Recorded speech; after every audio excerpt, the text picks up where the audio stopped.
Welcome to the first ever Unpack Sustainability Session.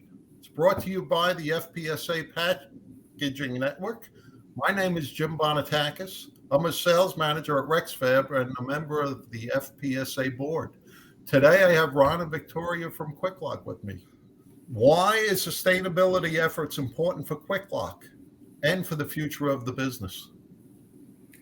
Sustainability is important for Kwik Lok in our future because it's really just a new way to keep up with the times. And it's really taking on environmental stewardship that maybe was neglected before, but we're beginning to realize the impacts now. And so Kwik Lok, we are trying to stay ahead of the curve and think of new sustainable options even before we're being asked of them.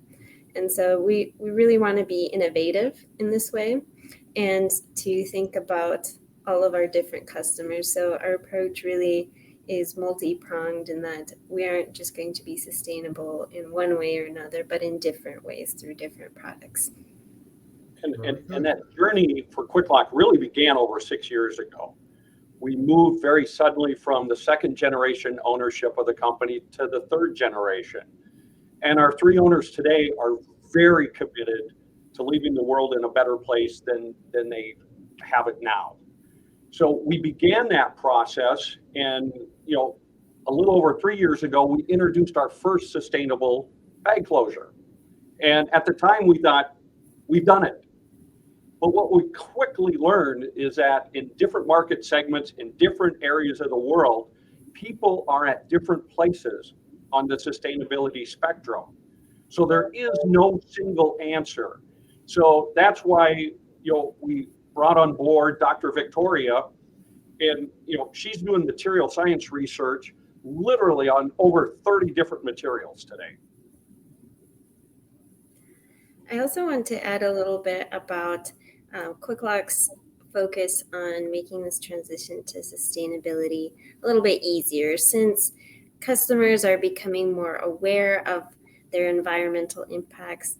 Kwik Lok is really making an effort to become a knowledge base for customers. Again, it's a difficult topic to navigate, and if we can help assist them in making the right decisions that work for their process, for their flow, we want to be able to provide not just a product, but also a guiding force for their company. Next question is, how does a customer get started with sustainability in their company?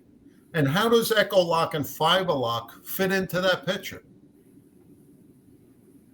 Part of pursuing sustainability is really understanding where we are now and what are our options. And so we've had to do a lot of work at Kwik Lok to educate ourselves in this complex topic, because there really is no solution that is one size fits all, and it's going to look differently for different companies.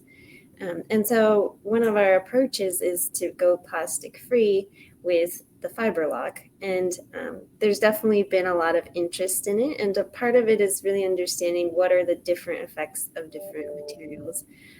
And so it's been very interesting in this process to learn about what consumers perceive, what our analysis show, and what regulations are trying to get us moving towards. So it's really a balancing act. And at the same time, we have to make it work as a product, and we have to make sure it works in all of the different steps of production, in the use, and at the end of its life when it's served its function and is ready for disposal. Yeah, and how do customers get started? And the short answer is take the first step. Because whatever step you take today, 3 to 5 years from now, you may be on an entirely different path, but you have to get on that spectrum, and you have to engage with partners like Kwik Lok, who are spending a lot of time trying to understand the material sciences. And as Dr. Victoria said, one of the things that happens is no matter what materials we bring to the marketplace, they have to be functional in the thousands of machines we already have in place with our customers around the world. Finally, is there anything you'd like to share with the industry about sustainability that you haven't yet mentioned? One important piece of sustainability is keeping a pulse on regulations. And this is definitely a challenge because they're going to vary from city to country to region. But it's important to know what's been going on, keep up on the news so that you know when they begin to affect you. So EPR, for example, extended producer responsibility, is something that's gaining traction and is a way to it is a way to set the cost of disposal onto the brand owners. And though there are different ways to try to regulate waste and sustainability within our legal system, you want to be able to know what's happening before it affects you. And so one thing that is really important is to try to work on your innovations while you still have the time to plan ahead. You don't want to be in a place where you have to make changes quickly and aren't prepared to. So not only is it important to educate yourself in advance, but be able to develop products before they're launched, before you're forced into making quick swaps and affecting your business very, very rapidly. I do want to emphasize how important data is in pursuing sustainability because, for example, Kwik Lok did a life cycle analysis, and the results can be surprising because they challenge your perceptions. And so not only is that helpful for determining what goals you want to set and what direction you want to go, it'll help you keep track of where you are moving and are you getting there. And so it just cannot be understated how important it is to collect data. And part of it is just first understanding what data is out there, what resources do we have, and working with that and learning along the way. Well said. And I think one thing, so many of us think innovation has to be this giant leap. Innovation is really only one step removed from where you're at today.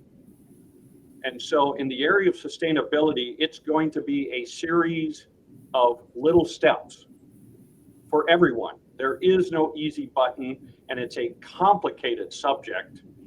And we want science to lead the way. As Dr. Victoria said, data. Science has to lead the way. So that's where we come in, we think. Very good. Well, thank you for joining us today, and we look forward to hearing more about your progress in the future. Thank you.